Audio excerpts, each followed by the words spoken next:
సోదరిమణులారా, రైతు సోదరులారా, కార్మిక సోదరులారా, ఈరోజు దేశవ్యాప్తంగా కూడా అన్ని కార్మిక సంఘాలు సమ్మె చేయడానికి కేంద్ర ప్రభుత్వం పైన సమ్మె నోటీసు కూడా ఇవ్వడం జరిగింది.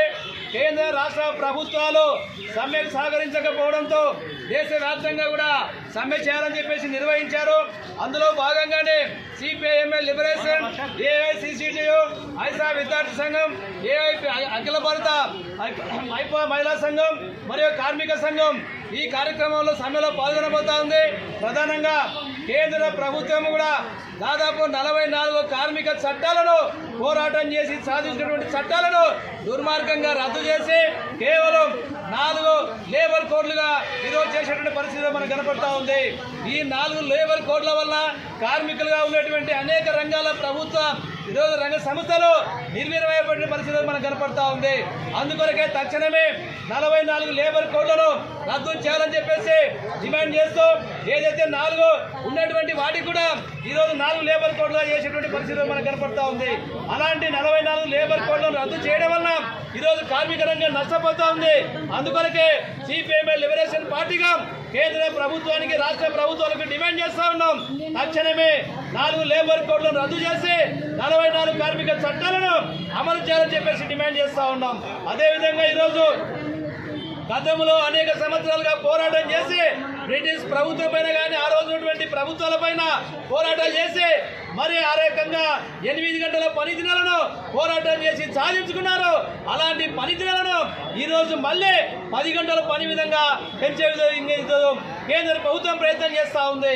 మరి దానికి క్యాబినెట్లో కూడా ముఖ్యమంత్రి చంద్రబాబు నాయుడు గారు కూడా 8 గంటలకు బదులు 10 గంటల పని విధానాన్ని అమలు చేయాలని చెప్పేసి ఈరోజు క్యాబినెట్లో తీర్మానం చేశారు. అందుకే మేము ఈరోజు ఈ ప్రభుత్వాలను హెచ్చరిస్తూ ఉన్నాం. అనేక సంవత్సరాలుగా కార్మికులు పోరాటాలు చేసి 8 గంటల పని దినాలను అమలు చేశారు. ఈ రోజు మీరు మళ్ళీ 10 గంటల విధానం అమలు చేస్తూ ఉన్నారు. కాబట్టి ఈరోజు కేంద్ర రాష్ట్ర ప్రభుత్వాలను హెచ్చరిస్తూ ఉన్నాం. ఏదైతే 8 గంటల పని దినాలను అమలు చేయాలని చెప్పేసి ఈరోజు మేము కోరుతా ఉన్నాం. అదేవిధంగా ఈరోజు అనేక రకాలుగా బ్యాంకులకు సంబంధించి ఈ రోజు ఉన్నటువంటి ఎస్బీఐ కానీ యూనియన్ బ్యాంకులు కానీ కేంద్ర ప్రభుత్వం బ్యాంకులను విలీనం చేస్తూ ఉంది, ప్రైవేట్ పరం చేస్తూ ఉంది. రైతులకు రుణాలు ఇవ్వడంలో కానీ చిన్న సన్నకారు రైతులకు కానీ ప్రైవేట్ రకంగా ఉన్నటువంటి వ్యాపారస్తులకు కానీ ఈరోజు ఈ బ్యాంకుల్లో అప్పులు చేసేటువంటి పరిస్థితి లేదు. అందుకొరకే ఏదైతే ఈరోజు జన్ధన్ ఖాతా అన్నారో మినిమం ఈరోజు 2000 రూపాయలు ఈ ఎస్బీఐ బ్యాంకులో ఉంటేనే మన ఖాతా తెరవబడతా ఉంది. ఇలాంటి విధానాన్ని రద్దు చేయాలని చెప్పేసి డిమాండ్ చేస్తూ ఉన్నాం. కాంట్రాక్ట్ అవుట్సోర్సింగ్ విధానాన్ని రద్దు చేసి పర్మనెంట్ చేయాలని చెప్పేసి డిమాండ్ చేస్తూ ఉన్నాం. కనీసం ఈరోజు ఇచ్చేటువంటి పెన్షన్ మినిమం 15,000 రూపాయలు ఉండాలని ఏదైతే ఈరోజు మినిమం ఆఫ్ స్కేల్ 40,000 రూపాయలు ఉండాలని చెప్పేసి డిమాండ్ చేస్తూ అంగన్వాడీ, ఆశ, మధ్యాహ్నం భోజనం, మున్సిపల్ వర్కర్లు అనేక రకాలుగా ఈరోజు ఇబ్బంది పడుతూ ఉన్నారు. వాళ్లకు పర్మనెంట్ చేయాలని చెప్పేసి మేము డిమాండ్ చేస్తూ ఉన్నాం. ఆటో, భవన నిర్మాణ కార్మిక రంగాలు ఉన్నాయి, వాటికి సంబంధించి ఈరోజు సంక్షేమ బోర్డు లేదు. అందుకొరకే ఈ రకమైనటువంటి డిమాండ్లతో ఈరోజు మేము డిమాండ్ చేస్తూ ఉన్నాం.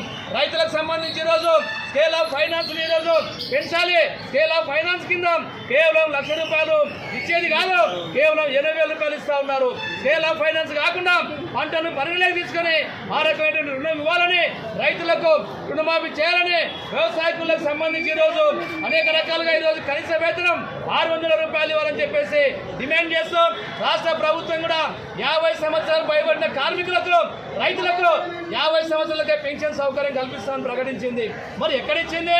అందుకొరకే ఈ రకమైన అంశాలతో రాష్ట్ర వ్యాప్తంగా, దేశవ్యాప్తంగా కూడా కార్మికుల సమ్మెను మద్దతు తెలియజేస్తూ సంపూర్ణంగా ఈ బంద్ కూడా విజయవంతం అయింది.